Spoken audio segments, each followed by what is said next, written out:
नमस्कार.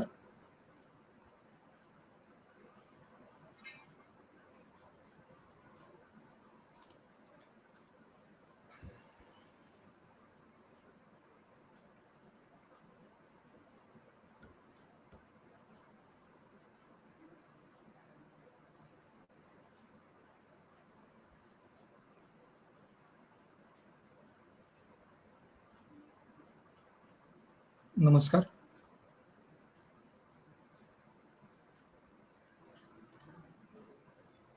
मी प्राध्यापक डॉक्टर नितीन उल्हासराव सराफ, श्रीमती राधाबाई सारडा कला वाणिज्य व विज्ञान महाविद्यालय अंजनगाव सुरजी येथे इतिहास विभागात मी कार्यरत आहे, सहयोगी प्राध्यापक म्हणून. आज सिंधुजन अकादमीच्या वतीने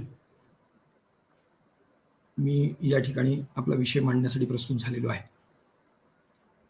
सर्वप्रथम भारतातील पहिल्या शिक्षिका, मुख्याध्यापिका, स्त्री शिक्षणाच्या प्रणेत्या, समस्त स्त्रियांना प्रकाशाची वाट दाखविणाऱ्या द्रष्टा समाजसुधारक क्रांतिज्योती सावित्रीबाई फुले यांना त्यांच्या पुण्यतिथीनिमित्त मी विनम्र अभिवादन करतो आणि आजच्या आपल्या या व्याख्यानाला सुरुवात करतो.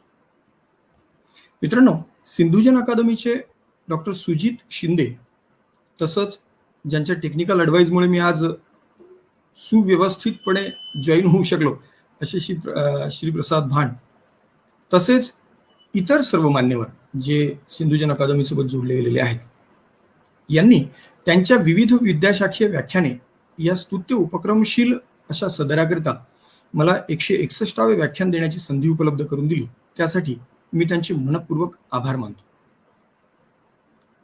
आज मी ज्या विषयावर आपल्याशी हितगुज किंवा चर्चा करणार आहे तो विषय निवडण्यामागचं मुख्य कारण काय, याविषयी सर्वप्रथम मी थोडक्यात काही मिनिटात आपले मत व्यक्त करू इच्छितो आणि त्यानंतर आपण सविस्तर आपल्या विषयाला हात घालू.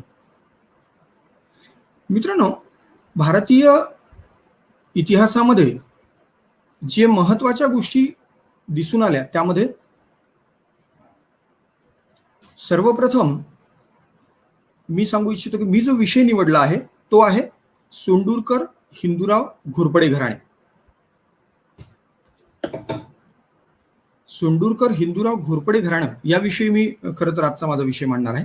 मित्रांनो, महाराज शहाजी राजांपासून तर मराठा स्वराज्याच्या स्वतंत्र लढ्यापर्यंत अनेक मराठा घराणी अस्तित्वात आली. त्यांनी आपापल्या परीने आपल्या प्रदेशात, महाराष्ट्रात योगदान दिलेलं दिसून येते. त्यातील घोरपडे, विशेषतः सोंडूरकर हिंदूराव घोरपडे या घराण्याचं योगदान अनन्यसाधारण आहे. आता हिंदूराव घोरपडे किंवा सोंडूरकर हिंदूराव घोरपडे हे घराणं निवडण्याचं मुख्य कारण हे आहे की जेवढे मराठीकालीन घराणे महाराष्ट्रात होते त्यांच्यापैकी कुठे ना कुठे महाराष्ट्राच्या इतिहासामध्ये लेखन मोठ्या प्रमाणात झालेले दिसून येते. मात्र हिंदूराव घोरपडे हे घराणं असं आहे की त्यांनी इसवी सन 1713 मध्ये महाराष्ट्र सोडल्यानंतर कर्नाटकात स्वतःचं एक स्वतंत्र अस्तित्व निर्माण केलं. मात्र कुठेही मोठ्या प्रमाणात त्यांच्याविषयी संशोधन, लेखन झालेलं दिसून येत नाही आणि म्हणूनच कर्नाटकातल्या बेल्लारी जिल्ह्यातील सोंडूर या ठिकाणी इसवी सन 1713 मध्ये सिद्धोजी घोरपडेंनी जे स्वतःचं घराणं प्रस्थापित केलं त्या घराण्याच्या बाबत मी खरं तर आज सविस्तर चर्चा करणार आहे. घोरपडे घराण्याच्या इतिहासाविषयी जेव्हा आपण चर्चा करतो तेव्हा त्याचा पूर्व इतिहास पाहणं खूप गरजेचं आहे. मी काही स्क्रीन शेअर करतो, त्या माध्यमातून आपल्याला लक्षात येईल की कशा पद्धतीने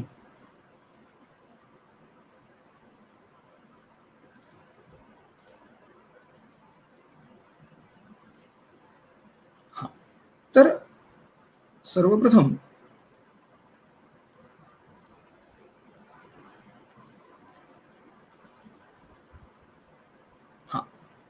घोरपडे राजघराण्याची वंशावळ. घोरपडे राजघराण्याची वंशावळ पाहत असताना सुरुवातीला दक्षिण भारताच्या इतिहासात सोंडूरकर हिंदूराव घोरपडे घराण्याने अत्यंत महत्वाचं स्थान प्राप्त केलेलं आहे. मराठ्यांच्या इतिहासात भोसले, निंबाळकर, जाधव, मोरे, शिर्के, माने, सावंत अशा अनेक मराठा घराण्यांप्रमाणे दैदिप्यमान, लौकिक आणि प्रतिष्ठा या घराण्याला लाभलेली आहे. मराठ्यांचे स्वराज्य आणि साम्राज्य यांच्या सीमा उल्लंघन करून कर्नाटकामध्ये आपले स्वतंत्र राज्य निर्माण करण्याचे श्रेय या घराण्याला दिले जाते. इसवी सन 17व्या आणि 18व्या शतकात दक्षिणेत घडलेल्या सर्व महत्वाच्या ऐतिहासिक घटनांशी सोंडूरकर हिंदूराव घोरपडे घराण्याचा प्रत्यक्ष अप्रत्यक्ष संबंध आलेला दिसतो. घोरपडे राजघराण्याचे पूर्वज चित्तोडच्या सिसोदे घराण्यातील आहे. या घराण्याचा मूळ पुरुष सुजन सिंह हे असून स्वपराक्रमाने ते दक्षिणेत स्थायिक झाले. इथे तुम्हाला दिसेल की सुजन सिंह 1333 मध्ये दख्खनमध्ये स्थलांतरित झाल्याचं दिसते. दक्षिणेतील राजकीय अस्थिरतेचा फायदा घेऊन अलाउद्दीन हसन बहमन शाह याने 3 ऑगस्ट 1347 मध्ये दक्षिणेत बहामनी राज्याची स्थापना केली. बहामनी राज्याचा संस्थापक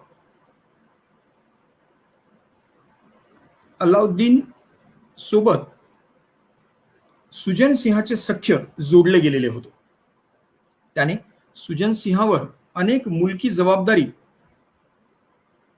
व लष्करी कामगिरी सोपवलेल्या दिसतात. सुजन सिंहाचा मुलगा दिलीप सिंह याने इमाने इतबारे बहामनी साम्राज्याची सेवा करून घराण्याला प्रतिष्ठा प्राप्त करून दिली. सुजन सिंहाचा पंतू राजा भोसाजी याच्या नावावरूनच सिसोदे घराण्याला भोसले असे नाव पडले असावे असे अनेक इतिहासकारांचे मत आहे. राणा सिद्धजी त्यांचा मुलगा राणा भोसाजी यांनी फिरोज शहाच्या बहामनी सत्ता प्राप्त करण्यासाठी मदत करण्यास केलेली दिसून येते. ज्यावेळी या फिरोज शहाला राणा भोसाजी आणि राणा सिद्धजी यांनी मदत केली तेव्हा झालेल्या युद्धात सिद्धजी मारला गेला. राणा भोसाजीला बजावलेल्या कामगिरीबद्दल फिरोज शाह बहामनीने रायबाग तर्फेतील 84 गावांची जहागिरी दिली. त्यातच मुधोळचा समावेश होता. राणा भोसाजीचे पुत्र देवराज आणि कर्णसिंह पहिला यांनी आपल्या पित्याप्रमाणेच पराक्रम गाजविला. इसवी सन 1422 मध्ये देवराजचा मुलगा इंद्रसेन या घराण्याचा प्रमुख झाला. राणा इंद्रसेन याने विजयनगरच्या लढाईत इसवी सन 1424 मध्ये मोठा पराक्रम गाजविला. त्या पराक्रमामुळे बहामनी बादशहाने राणा भोसाजीला दिलेली सनद कायम ठेवून मिरठ व पाथरीच्या सभोवतालचा प्रदेश त्याला इनाम म्हणून दिला. राणा इंद्रसेनाच्या मृत्यूनंतर इसवी सन 1455 मध्ये राणा कर्णसिंह दुसरा अधिकारावर आला. राणा कर्णसिंह याने गुजरात, मावळ आणि कोकण या प्रदेशामध्ये झालेल्या संघर्षामध्ये महत्वपूर्ण कामगिरी बजावलेली दिसते. कर्णसिंह दुसरा आणि त्याचा मुलगा भीमसिंह या पितापुत्रांनी बहामनी राज्यासाठी तेलंगणा, ओरिसा अशा वेगवेगळ्या प्रदेशामध्ये लढाया केल्या. आणि यातच सर्वात महत्वाची लढाई म्हणजे विशाळगडची लढाई. यालाच आपण खेळण्याची लढाई असं म्हणतो. विशाळगडच्या लढाईचं वैशिष्ट्य असं की ही लढाई इसवी सन 1471 मध्ये झाली, 70-71 मध्ये झाली. आणि यावेळी राजा भीमसिंह आणि राजा कर्णसिंह दुसरा या दोघांनी ही लढाई जिंकण्यासाठी बहामनी राज्याचा वजीर मोहम्मद गवान हा जेव्हा प्रयत्नांची पराकाष्ठा करूनही त्याला किल्ला जिंकता येत नव्हता हे लक्षात आल्यानंतर कर्णसिंह दुसरा व भीमसिंह यांच्याकडे किल्ला जिंकण्याची जबाबदारी सोपवण्यात आली. या पितापुत्रांनी अभिनव कल्पनेचा वापर करून विलक्षण शौर्य दाखविले आणि घोरपडीच्या कमरेला दोर बांधून किल्ला सर केला. या झालेल्या लढाईत कर्णसिंहाचा मृत्यू झाला. विशाळगड म्हणजेच खेळणा हा घोरपड लावून चढल्याबद्दल भीमसिंहास राणाऐवजी राजा घोरपडे बहादर हा किताब इसवी सन 1471 मध्ये बहाल करण्यात आला. तेव्हा पासून सिसोदे घराण्याच्या शाखा जसं भोसले आणि घोरपडे या 2 वेगवेगळ्या नावांनी ओळखल्या जाऊ लागल्या. भीमसिंहाचे वंशज घोरपडे तर शुभकृष्ण यांचे वंशज भोसले या नावाने ओळखले जाऊ लागले. इथे शेजारीच इसवी सन 1470 मध्ये विशाळगडच्या लढाईच्या खाली आपण एक मोडीतलं पत्र टाकलेलं आहे. हे मोडीतलं पत्र घोरपडीच्या सहाय्याने खेळण्याचा किल्ला जिंकल्याबद्दल राणा करणसिंह व राणा भीमसिंह यांना बहामनी बादशहाने राजा घोरपडे बहादर हा किताब बहाल केलेला होता, त्या संदर्भात दिलेलं हे पत्र आहे. शके 1393 मध्ये हे पत्र दिलेलं होतं.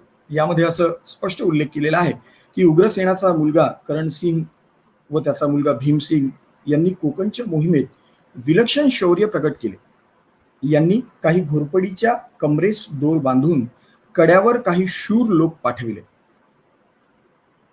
पहारेकरी गाफील असल्याने त्यांना समजले नाही, तेव्हा वर आलेल्या लोकांनी दरवाजे उघडण्यास अडथळा करणाऱ्या लोकास कापून कहाडिले. किल्ला हस्तगत केला. त्यात करणसिंग कामास आला. त्याचे शौर्य, निष्ठा, स्वामी सेवा लक्षात घेऊन पूर्वीच्या गावांसह रायबाग व वाई परगणा बहाल करतो. वरणाऐवजी राजा घोरपडे हा किताब देतो आणि घोरपडीच्या रंगाचे निशाण देतो, ते त्यांनी हमेशा स्वारीत ठेवावे. बक्षीस त्यांनी घेऊन पिढी दर पिढी चाकरीत गर्क असावे. राजा घोरपडे बहादर ही पदवी वंश परंपरागत मिळाल्याने मुधोळ येथील भोसले वंशजांनी घोरपडे ही उपाधी धारण केली. तेव्हापासून ते मुधोळकर घोरपडे म्हणून इतिहास प्रसिद्ध झाले. ह्या घराण्याचा मूळ पुरुष पिलाजी होता. चोलराज यांच्यानंतर घोरपडे घराण्याच्या 2 शाखा निर्माण झाल्या. एक वल्लभसिंहाची शाखा आणि दुसरी पिलाजीची शाखा. पिलाजीची जी शाखा होती ती पुढे मुधोळकर घोरपडे म्हणून प्रसिद्ध झाली. पिलाजींचा नातू प्रतापराव यांचा पुत्र राजे बाजी घोरपडे हा मुधोळकर घोरपडे घराण्यातील सर्वात महत्वाची व्यक्ती म्हणून ओळखली जाते.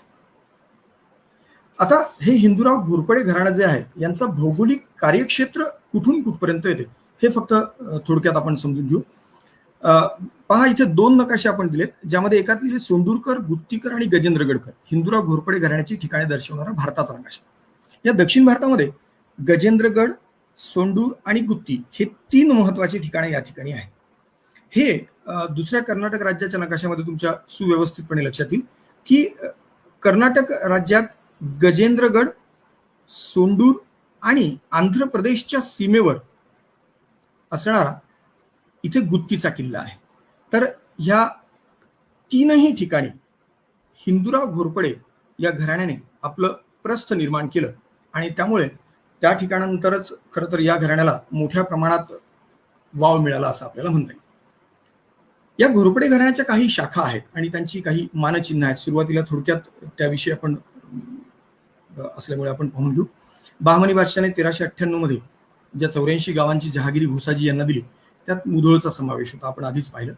पुढे मुधोळ येथील घराणेच मुधोळकर घोरपडे घराणे म्हणून प्रसिद्ध पावले आणि बाजी घोरपडे हे मुधोळकर शाखेचे मुख्य मानले जातात. शहाजी राजांना विजापूरच्या दरबारात कैद करून आणण्यात या बाजी घोरपडेंची महत्वाची भूमिका होती. छत्रपती शिवाजी महाराजांनी स्वराज्य निर्मितीमध्ये वारंवार अडथळे निर्माण केल्यामुळेच या बाजी घोरपडेंना इसवी सन 1664 मध्ये ठार केल्याचं सुद्धा दिसून येते. या ठिकाणी आपल्या लक्षात येईल की हे जे दिसतंय ते मुधोळकर घोरपडे घराण्याचं मानचिन्ह आहे. अशा प्रकारचे राजा ऑफ मुधोळ हे त्यांचं मानचिन्ह त्या ठिकाणी त्या घराण्याचं वापरलं जातं, ज्यावर जय भवानी असं लिहिलेलं आहे. यानंतर दुसरी जी महत्वाची शाखा आहे ती आहे घोरपडे घराण्याची शाखा. त्यामध्ये कापशीकर घोरपडे हे म्हणजे म्हाळोजी घोरपडे यांचा मोठा मुलगा सेनापती संताजी घोरपडे यास त्याच्या पराक्रमामुळेच छत्रपती राजाराम महाराजांनी ममलकत मदार ही उपाधी दिली आणि मराठ्यांचे सेनापती म्हणून त्यांनी आपली जबाबदारी अनेक वर्ष सांभाळलेली होती. म्हसवडच्या नागोजी मानेने जून 1697 मध्ये संताजी घोरपडेला कप्तानी मारलं आणि त्यामुळेच त्यांचा लहान भाऊ बहिर्जी याने महाराष्ट्र सोडून कर्नाटकात आपलं बस्तान मांडलेले दिसते. तर संताजी घोरपडेंची जी सेनापती घोरपडे, कापशीकर सेनापती घोरपडे घराणं जे होतं त्याचा एक महत्वाची व्यक्ती म्हणून संताजी घोरपडेंचा नामोल्लेख केला जातो. कापशीकर सेनापती घोरपडे घराण्याचं हे मानचिन्ह आहे. त्यानंतर घोरपडे घराण्याची तिसरी शाखा हिंदूराव घोरपडे. म्हाळोजी घोरपडेंचा जो दुसरा मुलगा होता त्याचं नाव होतं बहिर्जी. या घराण्याचा संस्थापक तो मानला जातो. हिंदूराव घोरपडे या घराण्याचा संस्थापक मानला जातो. त्याने गजेंद्रगड या जहागिरीमध्ये आपली सत्ता वाढवली. त्यालाच हिंदूराव ही पदवी राजाराम महाराजांनी दिलेली होती. याच घराण्याला गजेंद्रगडकर, गुत्तीकर किंवा सोंडूरकर अशा विविध नावांनी प्रसिद्धी मिळालेली आहे. आतापर्यंत या घराण्याला गजेंद्रगडकर किंवा हिंदूराव घोरपडे घराणं म्हटलं जायचं. पहिल्यांदा सोंडूरकर ही उपाधी नंतरच्या काळात त्या घराण्याला मिळाली दिसते. त्यानंतर चौथी शाखा जी घोरपडे घराण्याची आहे ती होती म्हाळोजी घोरपडे यांचा मुलगा मालोजी, ज्याला राजाराम महाराजांनी अमीर उल उमराव ही उपाधी दिली. त्याच्यापासूनच दत्तवाडकर शाखेचा प्रारंभ होतो. मालोजीचे थोरले बंधू बहिर्जी यांच्यासोबत राजाराम महाराजांच्या संरक्षणाची जबाबदारी त्याच्यावर दिलेली होती आणि संरक्षणाची जबाबदारी पार पाडत असतानाच ते मुघलांच्या हाती सापडले आणि औरंगजेबाने त्यांना ठार केले आणि एक घोरपडे घराण्याचा शिलेदार स्वराज्याच्या कामी आला. त्यानंतर आता आपल्या लक्षात येईल की हिंदूराव घोरपडे राजघराण्याची वंशावळ आपण थोडक्यात समजून घेऊ आणि मग सविस्तर विश्लेषणाला आपण खरं तर सुरुवात करू शकतो. यामध्ये म्हाळोजी घोरपडे हे या हिंदूराव घोरपडे घराण्याचे मूळ पुरुष मानले जातात. म्हाळोजींच्या वडिलांचं नाव सुद्धा बहिर्जी असं होतं. त्यांना इटे, मालवणी अशा वेगवेगळ्या ठिकाणची देशमुखी आणि पाटीलकीची वतने मिळालेली होती. म्हाळोजी घोरपडेंपासूनच घोरपडे घराण्याचा एक नवा कालखंड, एक नवा अध्याय सुरू झाला. कारण शहाजी, शिवाजी आणि संभाजी महाराज, छत्रपती शिवाजी महाराज, छत्रपती संभाजी महाराज आणि शहाजी महाराज यांच्या स्वराज्याच्या स्थापनेच्या कार्यात म्हाळोजी घोरपडेंचा प्रत्यक्ष सहभाग होता. म्हाळोजींच्या अगोदर घोरपडे घराण्यातील पराक्रमी पुरुष शूर, निष्ठावंत होतेच, परंतु सर्व पूर्वजांच्या निष्ठा, शौर्य हे बहामनशाही, आदिलशाही आणि निजामशाही तसेच मोगल या मुस्लिम राजवटींशी ते प्रामाणिक होते. म्हाळोजींनी प्रथमच शहाजी राजांच्या लष्करात शिलेदार म्हणून काम सुरू केले. त्यावेळी शहाजी राजे आदिलशहाच्या दरबारात नामांकित सरदार म्हणून होते. त्यांना योग्य व्यक्तीची पारख असल्यामुळे त्यांनी स्वराज्य निर्मितीसाठी म्हाळोजींवर विश्वास टाकला. त्यांनी म्हाळोजींचे आमचे गुण पाहून त्यांना लवकरच आपल्या दरबारात बढती दिली आणि 500 स्वारांचे सरदार त्यांना बनवले. शहाजी राजांचे ज्येष्ठ पुत्र संभाजी यांची नियुक्ती पन्हाळा प्रांताचा सुभेदार म्हणून करण्यात आलेली होती. त्यावेळी शहाजी राजांनी म्हाळोजींना संभाजी राजांच्या दिमतीस ठेवलेले होते. इसवी सन 1652 साली संभाजी राजांनी कसबे वांगी येथील म्हाळोजींची पाटीलकी कायम केल्याचा उल्लेख निकालपत्रामध्ये आपल्याला दिसतो. ह्या म्हाळोजींना संताजी, बहिर्जी आणि मालोजी हे 3 मुलं होते.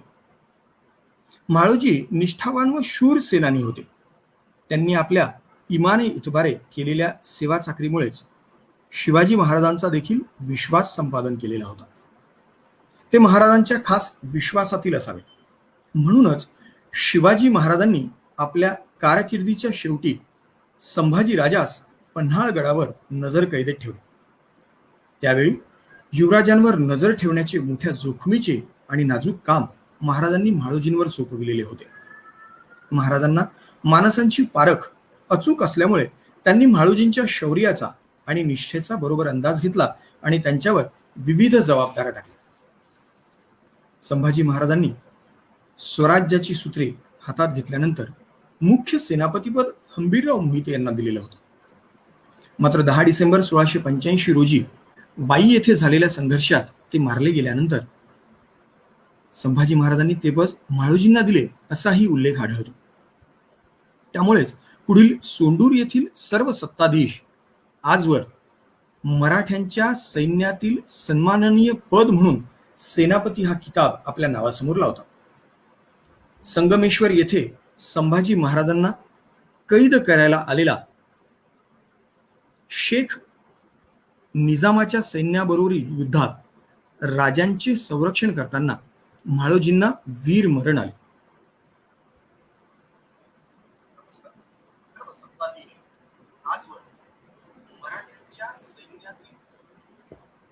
घोरपडे घराण्यातील वीर पुरुषाने हिंदवी स्वराज्याच्या व छत्रपतींच्या रक्षणासाठी केलेले हे पहिले आत्मबलिदान होते. यामुळेच कदाचित समा गर्गेंसारखे ज्येष्ठ अभ्यासक सुद्धा म्हाळोजी घोरपड्यांना स्वराज्याचे सहकारी म्हणून त्यांचा गौरव करतात. यानंतर म्हाळोजींचा इसवी सन 1689 मध्ये मृत्यू झाल्यानंतर राजे बहिर्जी हिंदूराव घोरपडे हे सत्तेमध्ये आले. क्षात्र परंपरा, क्षात्र तेज लाभलेल्या घोरपडे घराण्यात या बहिर्जी घोरपडेंचा जन्म झाला.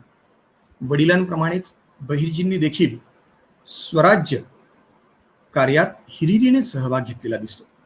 म्हाळोजींमुळे स्वाभाविकच स्वराज्य निष्ठेचे व स्वातंत्र्य प्रेमाचे उदात्त संस्कार बहिर्जींवर झालेले दिसून येतात. शिवाजी महाराजांच्या उदयापूर्वी आणि त्यांच्या नंतरही घोरपडे घराण्यातील पुरुषांनी जी कामगिरी केली तीही इतिहासाने मान्य केली पाहिजे, अशा मोजक्या व समर्पक शब्दात रियासतकार सरदेसाई यांनी घोरपडे घराण्याच्या कामगिरीचे वर्णन केलेले आहे. बहिर्जींनी आपला मोठा भाऊ संताजी याच्यासोबत अनेक वर्ष विजेसारख्या चपळ हालचाली करून मोगली सैन्याला सळो की पळो करून सोडलेले होते.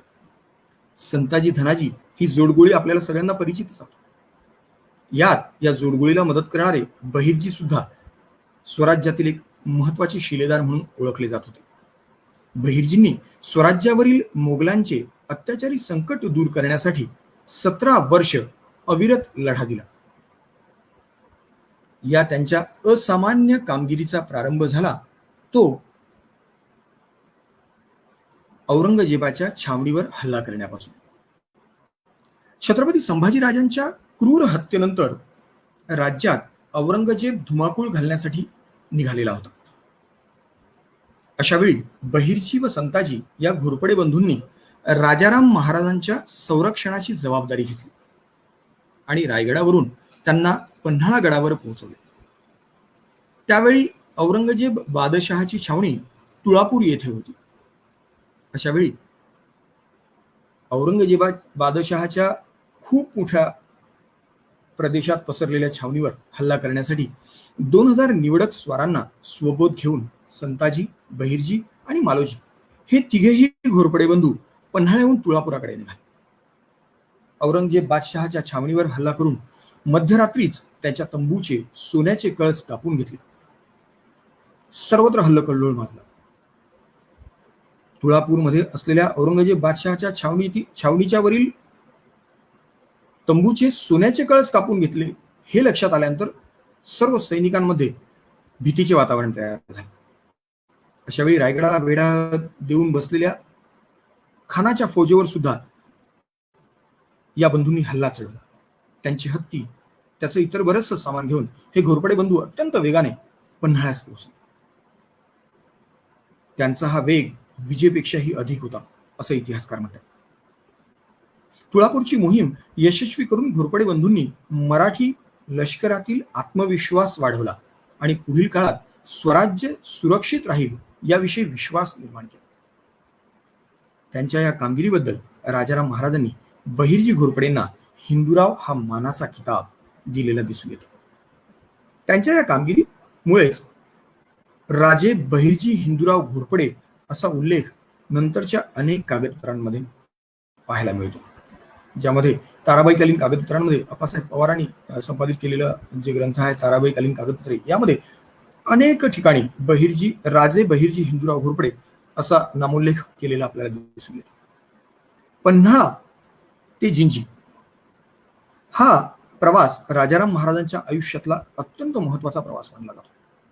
कारण या प्रवासामध्येच स्वराज्याचं भवितव्य ठरणार होतं. ज्यावेळी महाराज जिंजीकडे निघाले असं समजलं तेव्हा मोगल बादशहाने त्यांचा पाठलाग करण्यासाठी स्वतःचं सैन्य पाठवलं. या सैन्याने ठिकठिकाणी राजाराम महाराजांवर हल्ले केले, त्यांचा रस्ता अडवला. परंतु या संपूर्ण प्रवासात बहिर्जी यांचं स्वतंत्र कर्तृत्व खऱ्या अर्थाने समोर आलं. हा 500 मैलांचा प्रवास अत्यंत खडतर होता. अनेकदा मोगलांच्या फौजांचा मार चुकविण्यासाठी सरळ मार्गाने न जाता अधिक अवघड मार्गाने प्रवास करावा लागत होता.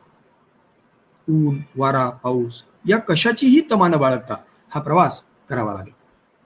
एका बाजूला मराठी स्वराज्य वाचवण्याची इच्छा आणि दुसरीकडे मुघल सैन्याच्या हल्ल्याला प्रत्युत्तर देणे, या दोन्ही गोष्टींकडे लक्ष ठेवावे लागत होते. अशा वेळी निवडक मंडळीतील बहिर्जी घोरपडे यांचा महाराजांना सर्वात जास्त उपयोग झाला.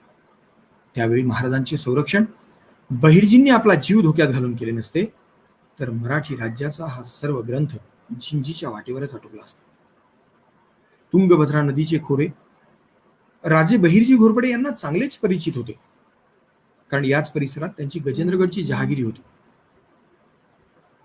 तुंगभद्रा नदीजवळ सुभानगड येथे मुघलांनी राजाराम महाराजांना वेढा दिला. त्या वेढ्यातून बहिर्जींनी महाराजास स्वतःच्या खांद्यावर उचलून घेतले आणि सुरक्षित ठिकाणी नेऊन ठेवले. राजाराम महाराजांचा झिंजीचा प्रवास म्हणजे मराठ्यांच्या इतिहासातली एक अत्यंत साहसी घटना मानली जाते. 500 मैलांचे अंतर आणि मुघलांच्या झटापटीचे अनेक निकराचे प्रसंग यांना तोंड देऊन पन्हाळ्यापासून झिंजी पोहोचणे म्हणजे जणू एक दिव्यच होते. आणि हे संपूर्ण दिव्य बहिर्जी घोरपडे यांनी जीवाचा धोका पत्करून अनेक वेषांतर करून 27 दिवसात पार पाडले. 2 नोव्हेंबर 1689 रोजी राजाराम महाराज झिंजीस पोहोचले.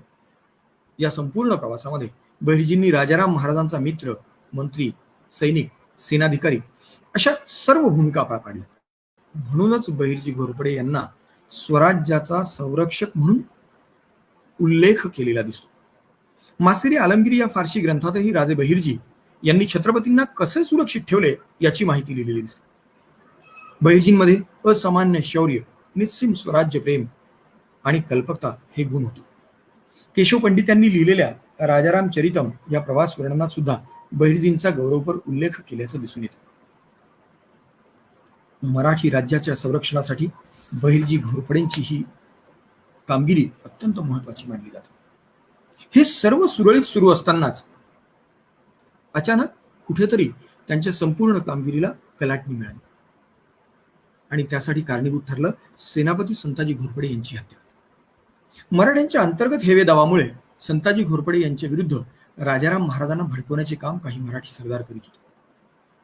त्याचा व्हायवा तसा विपरीत परिणाम होऊन राजाराम महाराजांनी मे जून 1696 मध्ये संताजी घोरपडेंना सेनापती पदावरून दूर केले. त्यामुळे नागोजी माने याने जुलैच्या पहिल्या आठवड्यात संताजीस एकटा व निशस्त्र गाठून त्याचा खून केला. त्याचे शीर बादशहास नजर केले आणि या सर्व हालचाली राजाराम महाराजांना माहीत झाल्या, परंतु त्यांच्याकडून कुठल्याही प्रकारे नागोजीस शिक्षा न झाल्यामुळे बहिर्जींना अत्यंत दुःख झालं. ही गोष्ट बहिर्जींच्या अत्यंत जिव्हारी लागली आणि उद्विग्न मनस्थितीत ते दक्षिणेकडे निघून गेले. गजेंद्रगड व त्या भोवतालचा प्रदेश सुरक्षित व संघटित करावा आणि कर्नाटकात आपले स्वतंत्र राज्य स्थापन करावं या हेतूने त्यांनी महाराष्ट्र सोडलं. कर्नाटकातील गुत्तीचा किल्ला त्यांनी इसवी सन 1697 मध्ये जिंकून अखेरीस तेच आपल्या जहागिरीचे व लष्करी छावणीचे मुख्य ठाणे बनवले. नंतर लवकरच इसवी सन 1700 मध्ये राजाराम महाराजांचा मृत्यू झाला. महाराणी ताराबाईंनी बहिर्जींसारख्या पराक्रमी निष्ठावंत सेनानीस मुघलांच्या विरोधात स्वतः मराठ्यांच्या स्वतंत्र युद्धासाठी साथ घातली. बहिर्जींनी देखील स्वराज्य रक्षणासाठी त्यांना सकारात्मक प्रतिसादच दिला आणि त्यामुळे ताराबाईंनी त्यांच्या प्रतिसादाकडे लक्ष देऊनच बहिर्जींवर काही महत्वाच्या जबाबदाऱ्या सुद्धा सोपवल्या.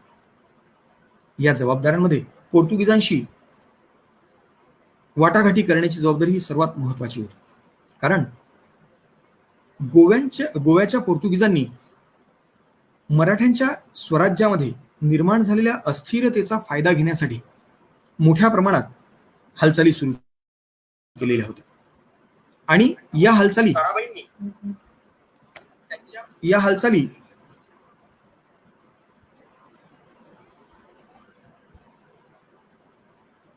रोखण्यासाठी ताराबाईंनी गोव्याच्या पोर्तुगीजांशी वाटाघाटी करण्याची तसेच पत्रव्यवहार करण्याची जी कामगिरी होती ती बहिर्जींवर सोपवलेली दिसते. बहिर्जींनी देखील आपल्या मुत्सद्दीगिरीचा उपयोग करून गोव्याच्या पोर्तुगीज व्हाईसरॉय सोबत मैत्रीचे संबंध निर्माण केलेले दिसत. पोर्तुगीजांनी सुद्धा बहिर्जींच्या राज्यातील प्रतिष्ठेला ओळखून स्वतःच्या पत्रव्यवहारात ते बहिर्जींचा उल्लेख राजे बहिर्जी हिंदूराव घोरपडे असा आदरपूर्वकच करताना दिसतो. ज्या काळात वतनासाठी निष्ठा फिरवणारे सरदार अस्तित्वात होते, त्याच काळात बहिर्जी सारखा शब्दांचा पक्का माणूस होता. ही मराठ्यांसाठी अभिमानाची गोष्ट होती. त्यांच्या काळात त्यांच्या छत्रपतींशी वैमनस्य उत्पन्न झाल्यावरही ते शत्रुपक्षाला सामील झाले नाही आणि मराठ्यांच्या राज्यात दुही माजेल असे कामही त्यांनी शेवटपर्यंत केलेले दिसत नाही. असा हा स्वराज्य संरक्षक राजे बहिर्जी हिंदूराव घोरपडे यांचा 28 जून 1708 रोजी मृत्यू झाला आणि त्यांची संभाव्य समाधी आपल्याला समोर दिसते आहे. संभाव्य समाधी गजेंद्रगड जिल्हा गदग या ठिकाणी कर्नाटक येथे आहे. यानंतर गादीवर येणारे राजे सिद्धोजी हिंदूराव घोरपडे हेच सोंडूरच्या सत्तेचे संस्थापक मानले जातात. इसवी सन 1713 ते इसवी सन 1731 या काळामध्ये त्यांनी राज्यकारभार केला. 1708 मध्ये बहिर्जी राजे घोरपडेंचा मृत्यू झाल्यानंतर महाराणी ताराबाईंनी सिद्धोजी रावांना करवीर राज्याचे सेनापतीपद दिले. इसवी सन 1708 ते इसवी सन 1713 या काळात त्यांच्याकडे सेनापतीपद होते. सिद्धोजीराव महाराणी ताराबाई यांचे विश्वासू होते आणि त्यामुळेच सातारचे छत्रपती शाहू महाराजांनी सिद्धोजीरावांना आपल्या पक्षात वळविण्याचा प्रयत्न ज्यावेळी केला तो मात्र अयशस्वी झाल्याचे दिसते. यामध्ये इसवी सन 1713 मध्ये कोल्हापुरात राजकीय सत्तांतर घडून आलं. त्याचं कारणही तसंच होतं की ताराबाईंनी चंद्रसेन जाधव हा शाहू महाराजांच्या पक्षातून पक्षांतर करून आलेला व्यक्तीला सेनापतीपद दिले आणि त्यामुळे राज्यात चंद्रसेन जाधवाच्या विरोधातलं वातावरण होतं. या सत्तांतरामुळे सिद्धोजीरावांनी आपल्या कर्नाटकातील जहागिरीमध्ये परत जाणंच कबूल केलं. त्यावेळी ताराबाई आणि शिवाजी यांना कैद करून पन्हाळ्यावर ठेवलं गेलं आणि सत्ताही संभाजीराजांच्या हातात.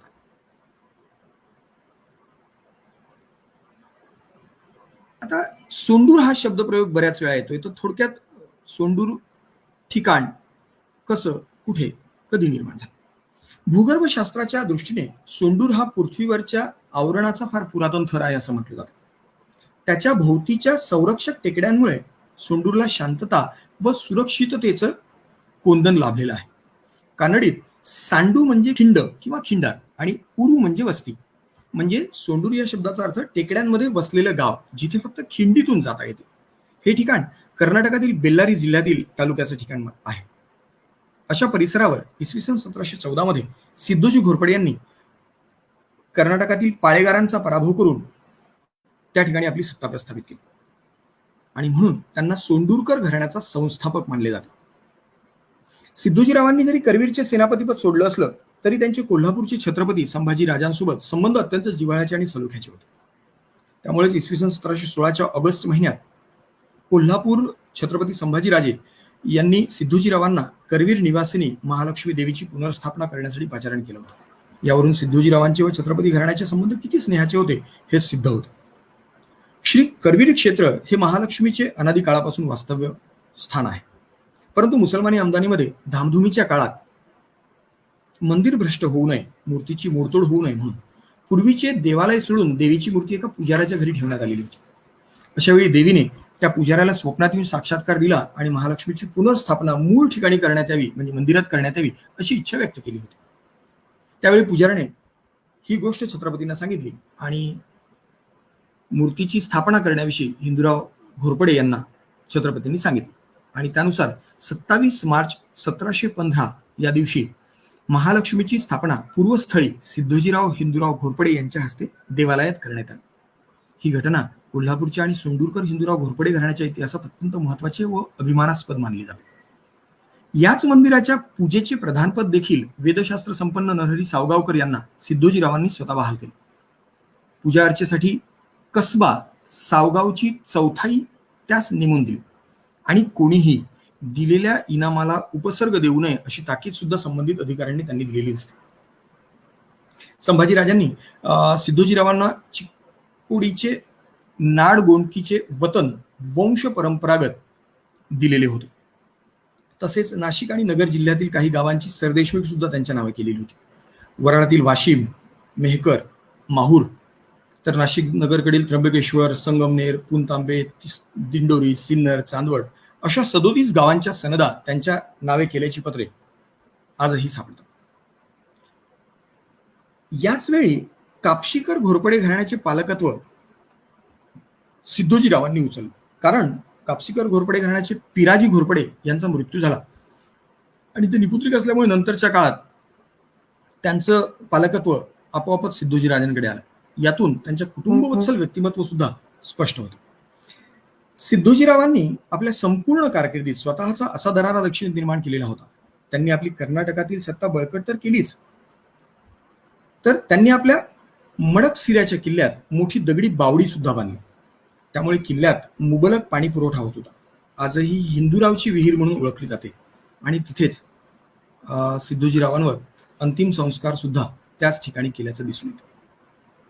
आता या घोरपडे म्हणजे हिंदूराव घोरपडे घराण्यातील सर्वात महत्वाचं व्यक्तिमत्व म्हणजे श्रीमंत महाराज श्री मुरारराव हिंदूराव घोरपडे, ममलकत मदार सेनापती राजा सोंडूर, चीफ ऑफ गुत्ती. 1731 ते 1777 हा त्यांचा कालखंड होता. सिद्धोजीराजांच्या मृत्यूसमयी मुरारराव यांची वय अंदाजे 32 वर्षाची असावी. आपण मुराररावांचे संपूर्ण कामगिरी पाहताना थोडक्यात पाहणार आहोत. त्यांचे छत्रपती घराण्यासोबतचे, पेशवे घराण्यासोबतचे, परकीय सत्तेसोबतचे आणि हैदर अली सोबतचे त्यांचे संबंध कशा प्रकारचे होते, त्यांनी कशा प्रकारे या संपूर्ण कालखंडात आपला राज्यकारभार सांभाळला, की ज्यामुळे दक्षिण भारतातील सर्वश्रेष्ठ मराठी व्यक्तिमत्व म्हणून मुरारराव हिंदूराव घोरपडेंचा उल्लेख केला जाऊ लागला. यांनी वडिलांच्या मार्गदर्शनाखालीच अनेक लढाया ते लढले. 26-27 इसवी सन 1726-27 मध्ये दक्षिणेमध्ये ज्या ज्या स्वाऱ्या झाल्या त्या स्वाऱ्यांमध्ये मुरारराव आपल्या वडिलांसोबतच होते. त्यांनी कर्नाटकात आपला एक स्वतंत्र असा दबदबा निर्माण केला. 18व्या शतकातील खूप महत्वाचं व्यक्तिमत्व हे मानलं जातं. त्यांनी गुत्तीचा किल्ला हेच त्यांचं मुख्य ठिकाण म्हणून त्यांना चीफ ऑफ गुत्ती असं म्हटलं जायचं. हे ठिकाण आज आंध्र प्रदेशातील अनंतपूर जिल्ह्यात असून कर्नाटकातील बेल्लारी जिल्ह्याला लागून आहे. या मुराररावांच्या अंमलाखाली धारवाड जिल्ह्यातील गजेंद्रगड पासून ते रायचूर जिल्ह्यातील कोपलपर्यंतचा असा जवळपास 250 किलोमीटरचा प्रदेश होता. तुंगभद्रा नदीच्या दक्षिणेकडील भूप्रदेशावर तसेच आंध्रातील रायलसीमा जिल्ह्यावर मुराररावांची घट्ट पकड होती. ज्यावेळी त्यांच्या एक लक्षात आलं की आपण जहागीरदार म्हणून गजेंद्रगडचा कारभार सुव्यवस्थित सांभाळू शकत नाही, त्यावेळी त्यांनी पेशव्यांशी चर्चा केली आणि त्यांचे धाकटे बंधू दौलतराव यांच्याकडे त्यांनी गजेंद्रगडचा राज्यकारभार सोपवला आणि तेव्हापासून मग ते गजेंद्रगडचं स्वतंत्र राज्यकारभार दौलतराव सांभाळायला लागले.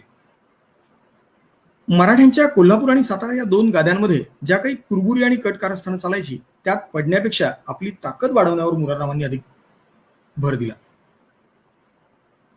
आणि त्यामुळेच दक्षिणेतील भूप्रदेशावर मराठ्यांची पकड फारशी घट्ट नसतानाही मुराररावांनी दक्षिणेत स्वतःचं एक स्वतंत्र अस्तित्व निर्माण केलं.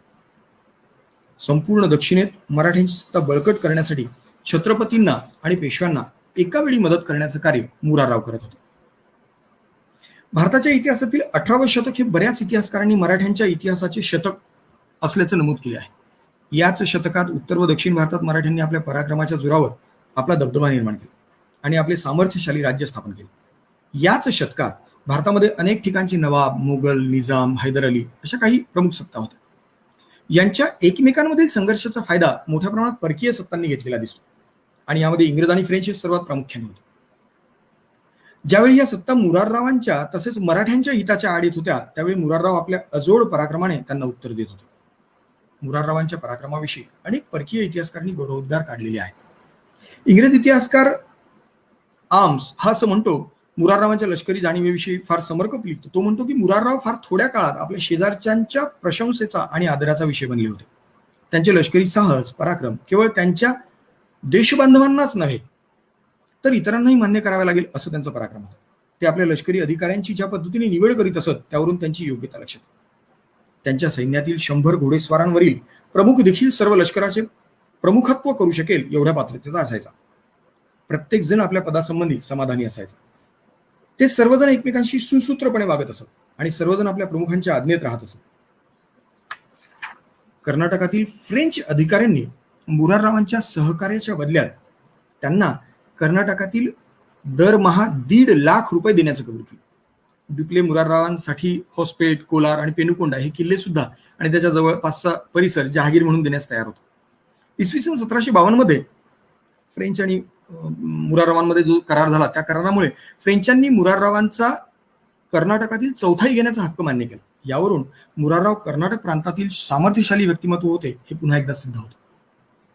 मुराररावांचे कर्नाटक प्रांतातील प्रस्थ मोठ्या प्रमाणात वाढल्याने त्यांचे पाठबळ आपल्याला मिळावे यासाठी तत्कालीन सत्तांची चढाओढ जी चाललेली होती त्यामध्ये इंग्रज अधिकारी खूप सार्थक शब्दांमध्ये त्यांच्याबद्दल म्हणतो की मुरारराव यांचे सामर्थ्य एवढे वाढले होते की त्यांच्यासंबंधी दक्षिण भारतातील प्रमुख सत्ताधीशांच्या मनात एक प्रकारची दहशत बसलेली होती. हैदर अली मुराररावांचा द्वेष करीत होता. पेशवे मुराररावांची आजीजी करत होते. इंग्रज आणि फ्रेंच मुरारराव आपल्या बाजूने यावे त्यासाठी धडपड करीत होते. अर्काट, सावनूर, कडप्पा या ठिकाणचे नवाब त्यांना वचकून असत. त्यांचे कर्तृत्व तत्कालीन इतिहासाच्या चौकटीत तरी अनन्यसाधारण होते असं म्हणावं लागतं. पेशव्यांनी हैदरने मराठ्यांची बळकावलेले जे प्रदेश होते ते जिंकून घेण्यासाठी मुराररावांना हैदरवर चालून जाण्यासाठी सांगितले आणि याच ठिकाणी हैदर सोबतचे संबंध मुराररावांचे बिघडले. इसवी सन 1762 मध्ये मुराररावांनी हैदरवर आक्रमण केले.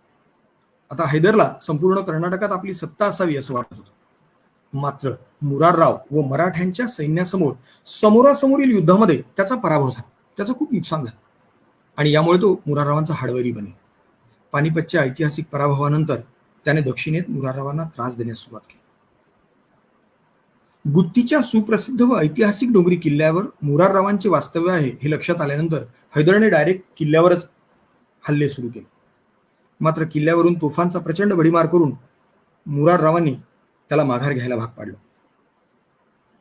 त्यात हैदरची शेकडो माणसं ठार झाली. किल्ल्यावर मोठ्या संख्येने राहणारा बिनलष्करी जनतेमुळे मुरारराव मात्र अडचणीत येऊ लागले. त्यांच्या संरक्षणाबरोबरच किल्ल्यावरील पाण्याच्या साठ्याची समस्या सुद्धा मोठी झाली. असे वाटत होते की जणू निसर्गही मुराररावांना अडचणीत आणण्यासाठी मदतच करत होता. पुण्यावरून कोणत्याही प्रकारची मदत येण्यास वेळ लागत होता आणि मुरारराव लढाई व त्याच वेळी तहाच्या बोलणी करून वेळ मारून नेण्याचा प्रयत्न करत होते. अखेर हैदरने निकराचा हल्ला करून मुराररावांचा पराभव केला. हैदरने गुत्तीच्या किल्ल्यावरील धनासाठी कमालीचा नीचपणा करून 70 वर्षाच्या शूर पुरुषात कपाल दुर्गासारख्या किल्ल्यात कैद करून ठेवले आणि शेवटी तिथेच त्यांना ठार केले. हाच तो गुत्तीचा बालेकिल्ला. मराठी राज्याच्या उत्तरार्धाचा विस्तृत इतिहास लिहिणारे वासुदेव शास्त्री खरे यांनी मुरारराव यांच्या दुःखद अंतकाळाबद्दल वर्णन करताना म्हटलं आहे, सेनापतीच्या पायात चांदीच्या बेड्या घालून हैदरने त्याला कपालदुर्गच्या किल्ल्यात ठेवले. तेथेच पराक्रमी पुरुषाचा करुण अंत झाला. मुरारराव हा मराठ्यांच्या शिपाईगिरीचा अत्यंत तेजस्वी तारा होता. त्याचा शेवट असा व्हावा हा केवढा दुर्दैव विलास म्हणता येतो. इथे काही पीपीटी मध्ये मी काही चित्र दिले आहेत ज्यामध्ये मुराररावांची बसण्याची जागा हे मुराररावांचं गुत्ती या किल्ल्यावरचं आसन म्हणून प्रसिद्ध आहे. आजही ही जागा त्या ठिकाणी तशीच आहे. या ठिकाणी बसून अनेक खटले त्यांनी सोडवलेले होते. हे मुराररावांचं पत्र आहे. जे पत्र त्यांनी लिहिलेलं होतं स्वहस्ताक्षरातलं ते मुराररावांचं मोडीतलं हस्ताक्षर या ठिकाणी आहे आणि राजे मुरारराव घोरपडे यांची मुद्रा आहे. श्री मार्तंड विचिरंजीव चरण भजन तत्पर हिंदुसुत मुरारराव घोरपडे निरंतर.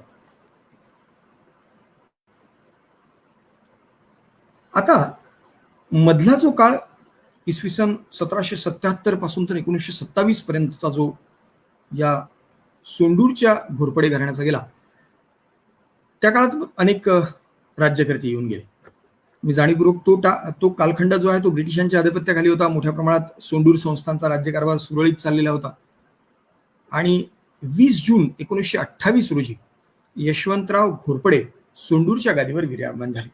ते हे यशवंतराव हिंदूराव घोरपडे. 24 जुलै 1927 मध्ये यांचे वडील यांचं निधन झाल्यानंतर ते निपुत्रिक होते. त्यामुळे मग घराण्यातील तत्कालीन प्रथेप्रमाणे त्यांचे ज्येष्ठ बंधू गजेंद्रगडचे जहागीरदार श्रीमंत भुजंगराव घोरपडे यांचे ज्येष्ठ चिरंजीव म्हणून यशवंतरावांना दत्तक घेण्यात आलं, गादीचा वारस म्हणून दत्तक घेण्यात आलं. आणि यासाठी इंग्रज अधिकाऱ्यांनी यशवंतरावांची निवड केली. त्यानुसार 20 जून 1928 रोजी यशवंतरावांना राजगादीवर बसवलं गेलं. श्रीमंत सरकार महाराज हिंदूराव घोरपडे ममलकत मदार राजा सोंडूर हा किताब त्यांना देण्यात आला. त्यांच्या काळात सोंडूर एक आदर्श संस्थान व्हावं यासाठी त्यांनी कायद्यामध्ये काही महत्वाचे बदल केलेले होते. 1932 साली सोंडूरच्या न्याय खात्याची पुनर्रचना त्यांनी केली आणि त्यामुळे स्वतंत्र उच्च न्यायालयाची स्थापना सोंडूरच्या प्रदेशात त्यांनी स्वतःच्या अखत्यारीत केलेली दिसते. आणि त्यामुळेच न्याय संस्थेची, कायदा व सुव्यवस्थेची पारदर्शकता, जिज्ञासा आणि व्यक्ती स्वातंत्र्य याची जोपासना सोंडूर राज्यात करण्यास सुरुवात झाली. त्यांच्या राज्यात प्रशासनाच्या लोकशाहीकरणाची आणि सत्तेच्या विकेंद्रीकरणाची सुरुवात 1931 मध्ये झाली. इसवी सन 1932 मध्ये वतनदारी बरखास्तीचा कायदा त्यांनी आपल्या राज्यात लागू केला. 1934 साली शेतकऱ्यांना कर्जमुक्त करण्याचा प्रश्न यशवंतरावांनी हातात घेतला आणि लगेच म्हणजे 2च वर्षात 1936 मध्ये सोंडूर कर्ज निवारण कायदा पास करण्यात आला. 1947 साली सामीलनामा म्हणजे ज्यावेळी खरं तर भारतीय संघराज्यात आपलं संस्थान विलिनीकरण करण्यासाठी हा 16 ऑगस्ट 1947 रोजी सामीलनामा त्यांनी स्वीकारला आणि 1 एप्रिल 1949 रोजी त्यांनी विलिनीकरणाच्या करारावर स्वाक्षरी केली. राज्याचा कारभार हातात घेतल्यानंतर इसवी सन 1932 पासून त्यांनी आपल्या धोरणात्मक जाहीरनामा त्यांनी घोषित केला होता. त्यामुळे भारतातील व सोंडूरमध्ये अस्पृश्यता निवारणाच्या प्रयत्नांना त्यांनी या जाहीरनाम्यामुळे मदतच झाली आणि राज्यातील सर्व देवालयात जाऊन सर्व जातीच्या लोकांना प्रवेशाचा आणि पूजेचा समान हक्क प्राप्त झाला. यशवंतरावांच्या कारकिर्दीमध्ये हरिजनांसाठी मंदिर प्रवेश खुला करण्याचा अधिनियमच त्यांनी जारी केल्यानंतर महात्मा गांधींनी त्यांनी सोंडूरला जाऊन त्यांची भेट घेतली. तेव्हा सोंडूर म्हणजे एक मरु उद्यानच आहे अशी प्रशंसा, ओएसिस आहे अशी प्रशंसा देखील त्यांनी केलेली होती. 1946च्या सोंडूर संस्थांच्या घटनेमुळे राज्यातील प्रजेला जात पंथ लिंग निरपेक्ष स्वातंत्र्याचा आणि समतेचा अधिकार मिळाला. सोंडूरच्या प्रजेला प्रौढ मतदानाचा अधिकार सुद्धा यशवंतरावांच्या काळातच मिळाले दिसतो. संस्थानाचं विलिनीकरण झालं, मग महाराजांनी आपलं पूर्ण लक्ष सोंडूरच्या प्रदेशाची औद्योगिक प्रगती व्हावी यासाठी लक्ष घातलं. यात 18 जानेवारी 1954 रोजी त्यांनी सोंडूर मॅग्नीज अँड आयर्न ओस लिमिटेड नावाची कंपनी स्थापन केली. सोंडूर मॅग्नीज नावाची. या कंपनीचं वैशिष्ट्य असं होतं की या कंपनीमुळेच राज्यातील लोकांना मोठ्या प्रमाणात रोजगार मिळाला आणि परिसरात जी प्रचंड खनिज संपत्ती होती ती उपयोगात आणली गेली. आजही ही कंपनी अस्तित्वात आहे आणि बेल्लारी जिल्ह्यातील सर्वात जास्त उत्पादन करणारी कंपनी म्हणून हिचं नावलौकिक आहे. तसेच परिसरात प्रचंड शैक्षणिक अडचणी लोकांना येत होत्या. अशा वेळी सोंडूर रेसिडेन्शियल स्कूलची 1959 मध्ये त्यांनी स्थापना केली आणि त्यामुळे परिसरातील शैक्षणिक अडचण दूर होण्यास हातभार लागला. यशवंतरावांचं असं स्पष्ट मत होतं की त्यांच्या परिसरात कोणीही पैसे नाहीत म्हणून शिक्षणापासून वंचित राहू नये आणि त्यासाठी त्यांनी या रेसिडेन्शियल स्कूलची स्थापना सुद्धा केली होती. त्याचं मानचिन्ह मी तुमच्या समोर दाखवतो. इस्टॅब्लिशमेंट 1959 ची आहे त्याची. आज संपूर्ण परिसरात या संस्थेच्या 20 पेक्षा अधिक शाखा आहेत. त्यामुळे ही शैक्षणिक संस्था सुद्धा आजही अस्तित्वात आहे. 10 मे 1980 रोजी मुंबई येथे भरलेल्या अखिल मराठा परिषदेचे स्वतः यशवंतराव परिषदेचे अध्यक्ष होते. इथे वरती एक कार्तिक स्वामीचं मंदिर मी दाखवलं आहे. तर या मंदिराचं वंश परंपरेनेच ही कुमारस्वामी देवस्थान विश्वस्तपद त्यांच्याकडे आलं होतं. सोंडूर जवळच्याच पार्वती, कुमारस्वामी आणि इतर संबंधित मंदिरांच्या देखभालीसाठी त्यांनी एक विश्वस्त संस्था स्थापन करण्यात आली आणि त्यामध्ये काही देवळं 1000 वर्षाहून जास्त पुरातन आहेत असं म्हटलं जातं. या कार्तिक स्वामीच्या मंदिराला सुद्धा 800 वर्ष पूर्ण झाले. तर कुमारस्वामी कार्तिकेय, त्याला षण्मुख असंही म्हणतात, हे सोंडूरचं ग्रामदैवत मानलं जाते आणि यांच्या घराण्याचं धार्मिक केंद्र मानलं जाते. विचित्रपणा म्हणजे स्त्रियांनी या मुख्य देवतेचं दर्शन घेऊ नये अशी अत्यंत कर्मठ स्थानिक परंपरा होती. आजही खरं तर ती आहे बऱ्याच ठिकाणी. पण हे स्वतः विश्वस्त झाल्यानंतर त्यांनी स्पष्ट सांगितलं की कुणालाही दर्शन घेण्यापासून वंचित ठेवण्याचा तुम्हाला अधिकार नाही. आणि आधुनिक भारताच्या घटनेशी असा समभाव सुसंगत करण्यासाठी त्यांनी मोठ्या प्रमाणात कार्तिक स्वामीचं मंदिर हे स्त्रियांसाठी खुलं करून दिलं आणि आजही देवदर्शनासाठी त्या ठिकाणी मोठ्या प्रमाणात स्त्रिया येतात. त्यामुळे केवळ आर्थिकच नाही तर सामाजिक बाबतीत सुद्धा यशवंतरावांनी मोठ्या प्रमाणात आपल्या राज्यात योगदान दिल्याचं दिसतं. यानंतर गादीवर जे आले ते होते यशवंतरावांचे चिरंजीव, जे आपण आधी पाहिले, हे श्रीमंत महाराज मुरारराव यशवंतराव हिंदूराव घोरपडे. 11 ऑक्टोबर 1996 रोजी सोंडूरच्या शिवविलास महालामध्ये यशवंतरावांचा मृत्यू झाला. हाच सोंडूरचा शिवविलास राजवाडा जो 1940 मध्ये बांधलेला होता. शिवविलास हे त्याचं नाव होतं. तर 1940 मध्ये बांधलेला हाच राजवाडा नंतरच्या काळात त्याचं एक पंचतारांकित हॉटेल केलेलं दिसून येतं आणि त्या शिवविलास पॅलेसचे रूपांतर सद्यस्थितीत पंचतारांकित हॉटेलमध्ये केलेलं आहे. तर यशवंतरावांचे ज्येष्ठ चिरंजीव मुरारराव हे दुसरे जेव्हा गादीवर बसले ते स्वतः उच्च विद्याविभूषित. त्यांनी केम्ब्रिज विद्यापीठात अर्थशास्त्र विषयात प्रावीण्य प्राप्त केलेलं होतं. त्यांनी राजकीय क्षेत्रात खूप महत्वाची छाप पाडलेली होती. 1959 पासून तर 2004 पर्यंत ते सक्रिय राजकारणात होते. त्यामध्ये 7 वेळा विधानसभा, 1 वेळा लोकसभा ते निवडून आले. 13 वर्ष राज्याचे अर्थमंत्री, ग्रामविकास मंत्री म्हणून त्यांनी उत्कृष्ट कार्य केलेलं होतं. राज्यघटनेच्या 73व्या घटना दुरुस्तीशी इमान राखत 1993 साली पंचायत राज विधेयक संमत करणारं आणि त्यानुसार ग्रामपंचायतीच्या निवडणुका घेणारं कर्नाटक हे भारतातलं पहिलं राज्य होतं आणि त्याचे सर्वस्वी शिल्पकार मुरारराव घोरपडे होते. प्रजाहित दक्ष आई वडिलांकडून त्यांना जे संस्कार मिळाले, राजकीय दूरदर्शीपणा मिळाला, समाजाप्रती कर्तव्याची सुस्पष्ट अशी जाणीव होती. त्यामुळे त्यांनी शैक्षणिक आणि सांस्कृतिक तसेच आर्थिकदृष्ट्या अनेक सुधारणा आपल्या प्रदेशात केल्या.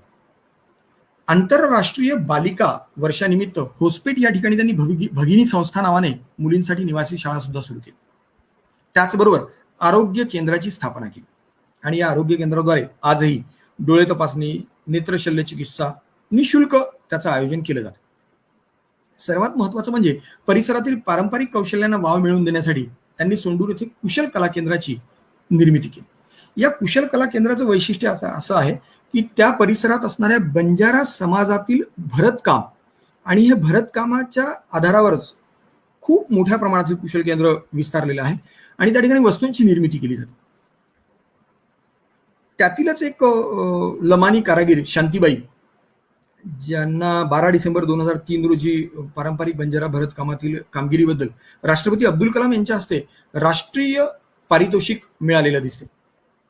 तर केवळ सामाजिक नव्हे, आर्थिक नव्हे, राजकीय नव्हे, सांस्कृतिक नव्हे, तर समाजाचा सर्वांगीण विकास व्हावा यासाठी मोठ्या प्रमाणात हे सोंडूरकर हिंदूराव घोरपडे घराणं यांनी स्थापनेपासून म्हणजे इसवी सन 1714 पासून तर आजतागायत ते मोठ्या प्रमाणात आपल्या प्रदेशात या सर्व गोष्टींना वाव मिळावा यासाठी हे संस्थान काम करते असं आपल्याला म्हणता येईल.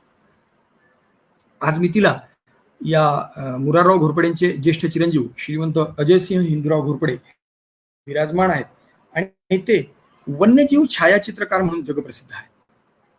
कारण 29 ऑक्टोबर 2011 रोजी मुराररावांचा बेंगलोर येथे मृत्यू झाल्यानंतर श्रीमंत अजयसिंह हे आपल्या पदावर बसले असं आपण म्हणता येईल. आता या संपूर्ण अभ्यासाचा एक निष्कर्ष थोडक्यात मला सोंडूरकर हिंदूराव घोरपडे घराण्याच्या अध्ययनानंतर काय वाटलं असे काही निष्कर्ष मी आपल्यासमोर ठेवतो. यामध्ये सर्वात पहिली महत्वाची गोष्ट म्हणजे इसवी सनाच्या 17व्या आणि 18व्या शतकात दक्षिणेत घडलेल्या सर्व घटनांशी सोंडूरकर हिंदूराव घोरपडे घराण्याचा प्रत्यक्ष किंवा अप्रत्यक्ष संबंध आलेला आहे. मग ते बहिर्जी घोरपडेंपासून तर मुरारराव घोरपडेंपर्यंत. राजा सिद्धोजी यांनी कर्नाटकातील पाळेगारांचा पराभव करून सोंडूर राज्याची स्थापना केली. त्यामुळेच त्यांना सोंडूर राज्याचे संस्थापक म्हणता येईल. पूर्वी गुत्तीचंच राज्य म्हणून याला ओळखलं जायचं, मात्र त्याला सोंडूरचे संस्थापक किंवा सोंडूरकर असं नामाविधान करण्याचा प्रयत्न मी खरं तर या संशोधनातून केलेला दिसतो. दक्षिणेत खऱ्या अर्थाने मराठ्यांचा दबदबा निर्माण करण्याचे काम मुरारराव घोरपडे यांनी केलं. हैदर अली, इंग्रज, फ्रेंच यासारख्या अनेक सत्तांना मुराररावांबद्दल धाक त्यांनी स्वतः निर्माण केलेला दिसतो.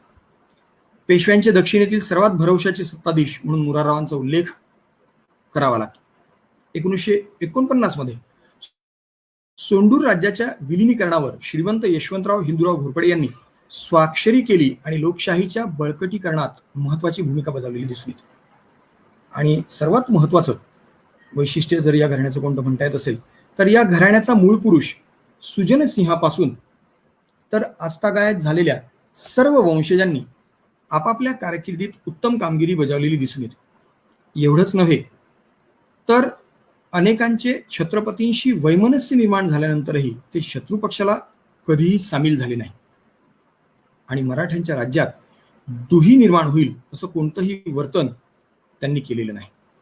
वेगवेगळ्या राजवटीमध्ये शौर्य आणि निष्ठा अतिशय प्रामाणिकपणे पार पाडलेली त्यांनी दिसून येते. सोंडूरकर हिंदूराव घोरपडे घराण्याचे राजकीय क्षेत्राबरोबरच सामाजिक, आर्थिक, सांस्कृतिक या क्षेत्रातही उल्लेखनीय अशी कामगिरी केल्याचं दिसते. अशा प्रकारे आपण सोंडूरकर हिंदूराव घोरपडे घराण्याचा इतिहास याविषयी मी माझं मत व्यक्त केलं.